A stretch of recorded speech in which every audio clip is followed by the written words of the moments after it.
السلام علیکم ورحمۃ اللہ وبرکاتہ۔ پیارے بچوں، آج ہم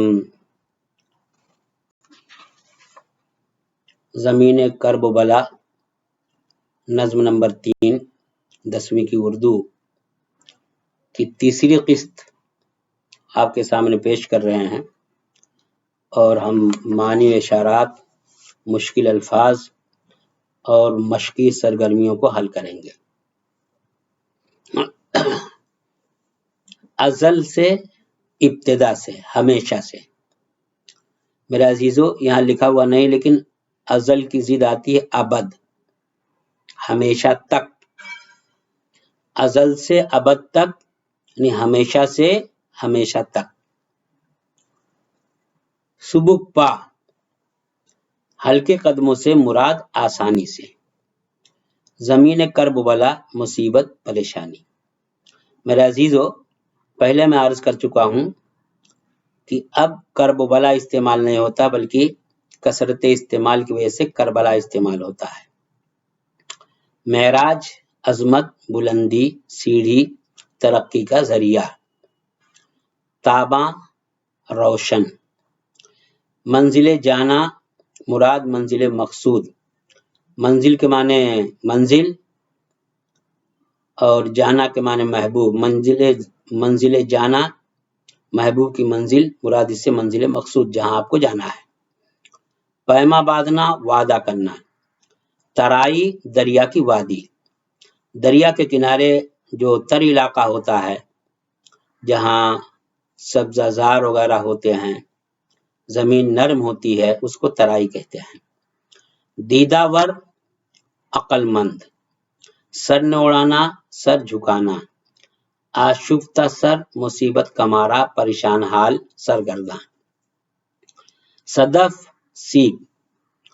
روشن گوہر، مراد روشن کردار والا۔ گوہر یہ جمع ہے گوہر کی، گوہر کے معنی موتی۔ روشن گوہر، مراد روشن کردار والا۔ تشنا لبی، پیاس۔ تشنا کے معنی پیاسا اور لب کے معنی ہونٹ۔ تشنا لبی، پیاس۔ حرم پاک، نبی صلی اللہ علیہ وسلم، نبی صلی اللہ علیہ وسلم کے خاندان کی عورتیں۔ اعدا، عدو کی جمع، دشمن۔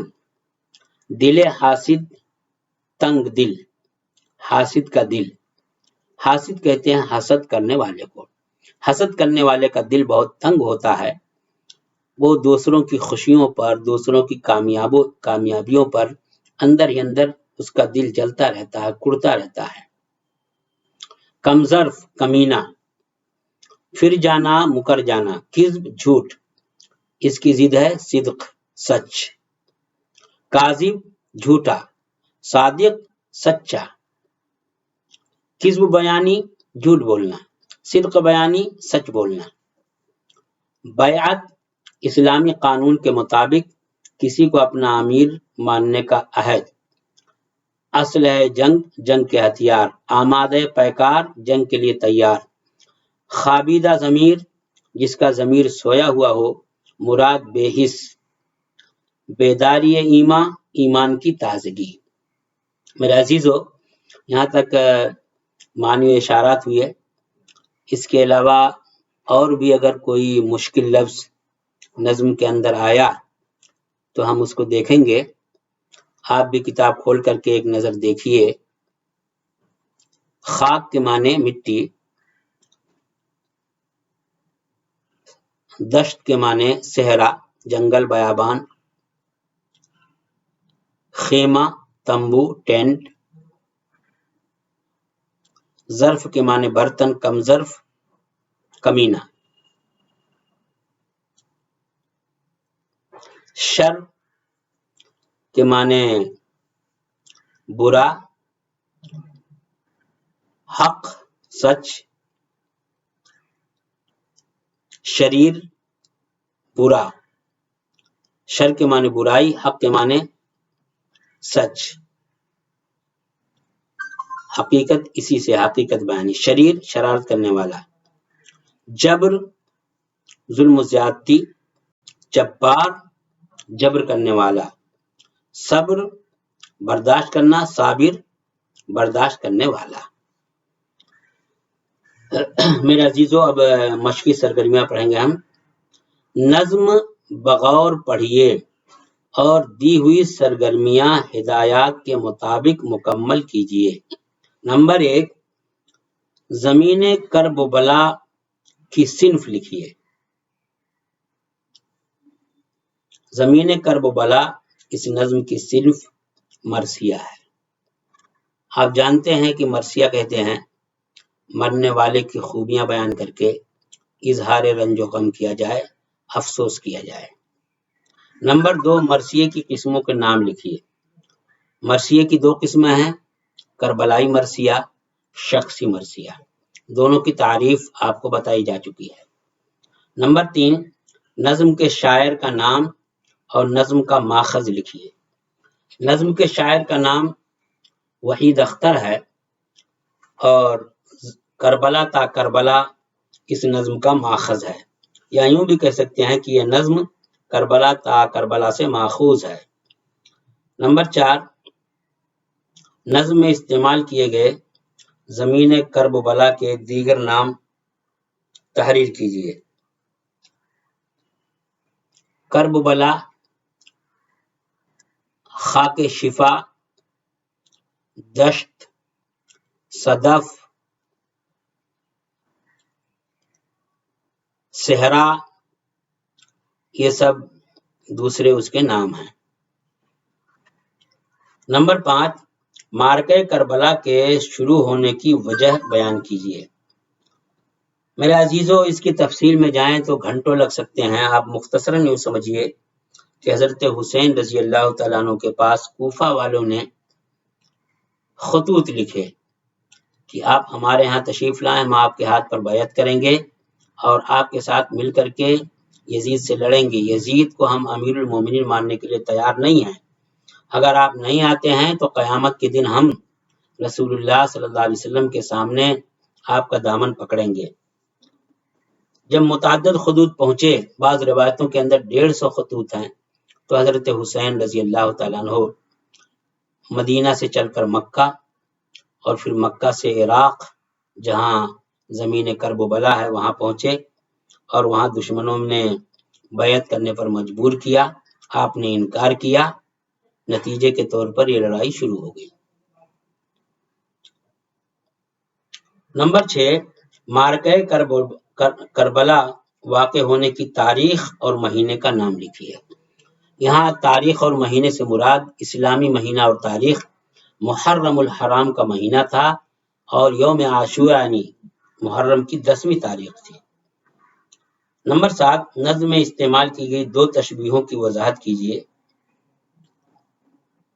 میرے عزیزو، نظم دیکھیے۔ چھوٹا دل حاسد کی طرح ہو گیا صحرا، کم ظرف کے وعدے کی طرح پھر گیا دریا۔ یہاں صحرا کو دل حاسد سے تشبیہ دی گئی ہے اور دریا کو کم ظرف کے وعدے سے تشبیہ دی گئی ہے کہ جس طریقے سے کم ظرف کا کمینہ ہوتا وعدے سے پھر جاتا ہے، اسی طریقے سے دریا جو حضرت حسین کے پانی پینے کے لیے فخر محسوس کر رہا تھا، وہی پھر گیا، وہاں پر پہرا لگا دیا گیا اور وہاں پانی لینے سے روک دیا گیا۔ اور دل حاسد کی طرح صحرا لک و دک میدان تھا، لیکن چاروں طرف سے دشمنوں نے گھیر رکھا تھا، اس لیے وہ دل حاسد کی طرح چھوٹا ہو گیا تھا۔ نمبر 8، اپنے پسندیدہ بند کی تشریح کیجیے اور پسندیدگی کی وجہ لکھیے۔ میرے عزیزو، ہر بند پسندیدہ ہے، لیکن اس میں سب سے زیادہ آخری بند جو ہے، جب کذب کی بیعت سے کیا صدق نے انکار، سوداگر خوں جسم پہ سجنے لگے ہتھیار، میدان میں لگے اسلحے جنگ کے انبار، شرحق کے مقابل ہوا آمادہ پیکار، خوابیدہ ضمیروں نے کیا جبر سے سودا، بیداری ایمان نے کیا صبر سے سودا۔ یہ بند پسندیدہ بند ہے اور پسندیدگی کی وجہ یہ ہے کہ اس میں حق اور باطل کو بتایا گیا ہے اور حضرت حسین رضی اللہ تعالیٰ عنہ نے ثابت کر دیا ہے کہ ہم سر کٹا سکتے ہیں، شہید ہو سکتے ہیں، اپنی جان دے سکتے ہیں، لیکن اسلام کی تعلیمات پر حرف آنا گوارا نہیں کر سکتے۔ ہم کذب کی بیعت کے لیے ہرگز تیار نہیں ہو سکتے۔ یہ کذب اور صدق، شر اور حق، یہ جو آپس میں آمادہ پیکار ہیں، جبر اور صبر، یہ جو ان سب کا تقابل کیا ہے، یہ پسندیدگی کی وجہ ہے کہ صادق آدمی، سچا آدمی کبھی بھی کاذب کے سامنے جھک نہیں سکتا ہے۔ ایسے جن کے ضمیر مردہ ہوں گے وہ تو جبر سے سودا کر لیں گے، لیکن جن کا ایمان بیدار ہوگا وہ صبر کریں گے، وہ باطل کے سامنے کبھی بھی جھکنے کے لیے تیار نہیں ہوں گے۔ نمبر 9، نظم میں آنے والا حضرت حسین رضی اللہ تعالیٰ عنہ کا دوسرا لقب لکھیے۔ حضرت حسین کا دوسرا لقب شبیر ہے۔ نمبر 10، نظم کے کسی بند کے ردیف اور قافیے تحریر کیجیے۔ میرے عزیزو،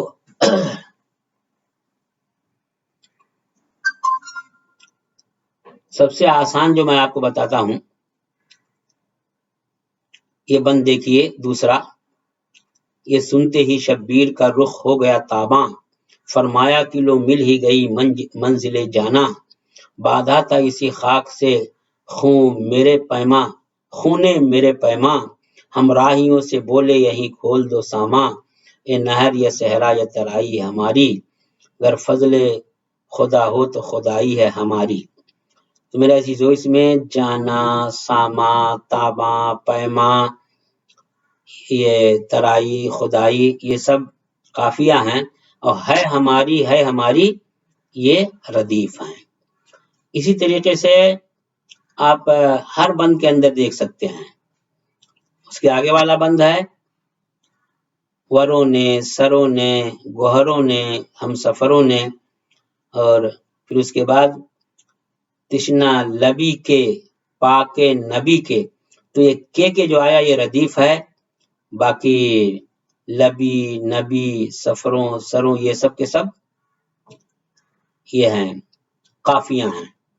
ایسے پورے بند کے اندر یہ 4 مصروں کے اندر اس خاک کو پہچان لیا دیدہ وروں نے قافیہ، یہ ردیف، وروں قافیہ، نے اڑا دیے سر سجدے میں آشفتہ سروں نے، سروں قافیہ اور نے ردیف، سمجھا صدف اس دشت کو روشن گوہروں نے، گوہروں قافیہ نے ردیف، اسباب سفر کھول دیا ہم سفروں نے، سفروں یہ قافیہ اور نے ردیف۔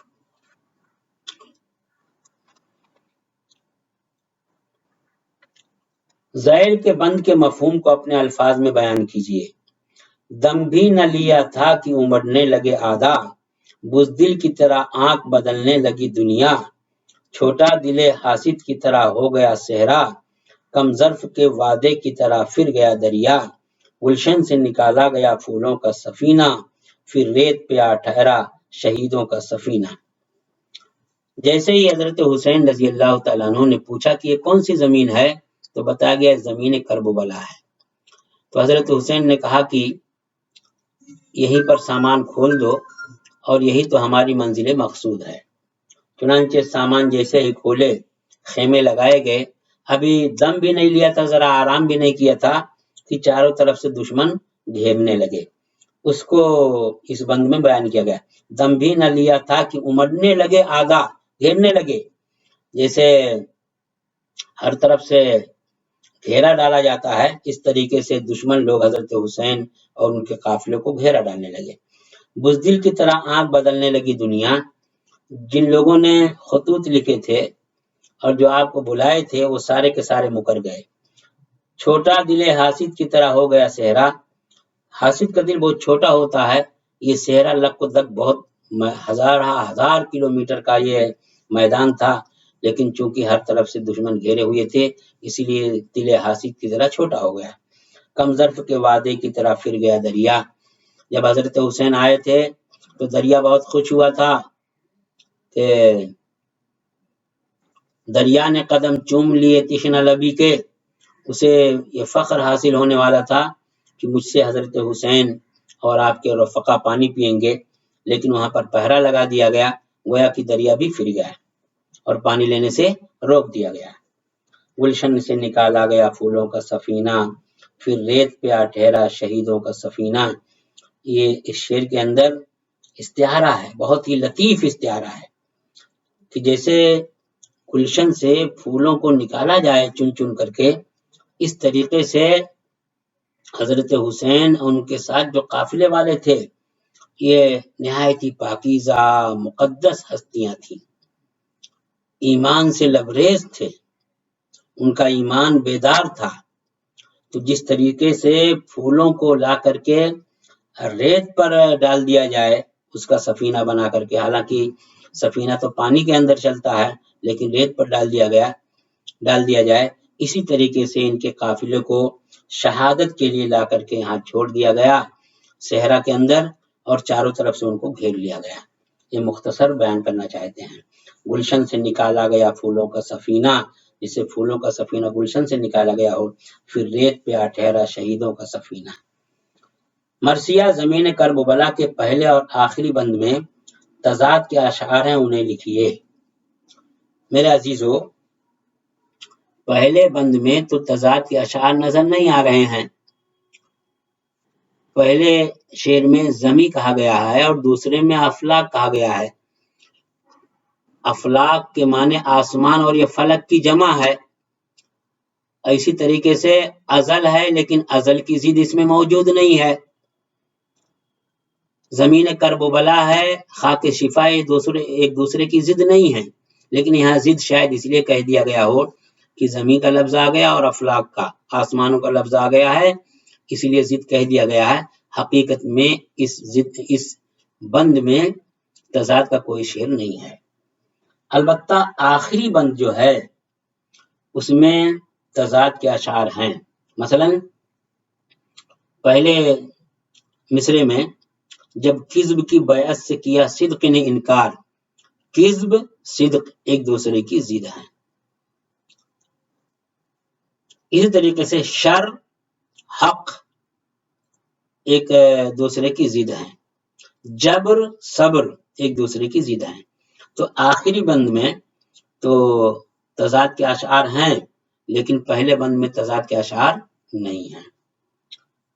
تو پڑھ لیتا ہوں ایک مرتبہ اس بند کو۔ جب کذب کی بیعت سے کیا صدق نے انکار، کذب کے معنی جھوٹ، صدق کے معنی سچ، کاذب کے معنی جھوٹا، صادق کے معنی سچا۔ سوداگر خوں جس پہ سجنے لگے ہتھیار، میدان میں لگے اسلحے جنگ کے انبار ڈھیر لگے، شر حق کے مقابل ہوا آمادہ پیکار، شر حق ایک دوسرے کی ضد۔ خوابیدہ ضمیروں نے کیا جبر سے سودا، بیداری ایمان نے کیا صبر سے سودا، جبر اور صبر۔ میرے عزیزو، یہاں پر ہماری یہ تیسری نظم پوری ہوئی۔ اب اس میں تضاد کے اشعار آئے ہیں تو آپ یہ سمجھیے کہ جب شاعر اپنے کسی شعر میں دو ایسے الفاظ استعمال کرے جو ایک دوسرے کی ضد ہوں تو اس کو صنعت تضاد کہتے ہیں، جیسے یہاں پر استعمال ہوا ہے۔ اسی طریقے سے جب شاعر ایک چیز کو دوسری چیز کے جیسا کہے، یا ایک چیز کو دوسری چیز کے مشابہ قرار دے، یا ایک چیز کو دوسری چیز سے تشبیہ دے تو اس کو صنعت تشبیہ کہتے ہیں۔ جیسے چھوٹا دل حاسد کی طرح ہو گیا صحرا، یہاں دل حاسد مشبہ بھی ہے اور صحرا مشبہ ہے، صحرا کو تشبیہ دی گئی دل حاسد سے۔ ایسے دوسرے مصرے میں کم ظرف کے وعدے کی طرح پھر گیا دریا، تو یہاں دریا کو کم ظرف کے وعدے کی طرح کہا گیا ہے۔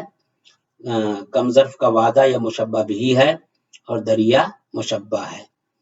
تو جب شاعر اپنے کسی شعر میں تو ایک چیز کو دوسری چیز کی جیسا کہتا ہے تو اس کو صنعت تشبیہ کہتے ہیں۔ اسی طریقے سے جب شاعر کسی چیز کو دوسرے چیز کے جیسا نہ کہتے ہوئے بالکل وہی چیز کہہ دے، کی طرح، مانند، جیسا نہ کہتے ہوئے وہی چیز کہہ دے تو اس کو صنعت استعارہ کہتے ہیں۔ جیسے گلشن سے نکالا گیا پھولوں کا سفینہ، پھر ریت پہ آ ٹھہرا شہیدوں کا سفینہ۔ یہاں جو سفینہ کہا گیا ہے یہ حضرت حسین رضی اللہ تعالیٰ عنہ اور ان کے رفقا کو کہا گیا ہے، لہذا اس کو استعارہ کہہ سکتے ہیں کیونکہ بہت ہی لطیف استعارہ یہاں پر ہے۔ میرے عزیزو، یہ نظم یہیں پر ختم ہوئی، اور انشاءاللہ آئندہ جب آپ سے ملاقات ہوگی پھر اور جو باتیں ہوں گی وہ کریں گے۔ السلام علیکم ورحمۃ اللہ وبرکاتہ۔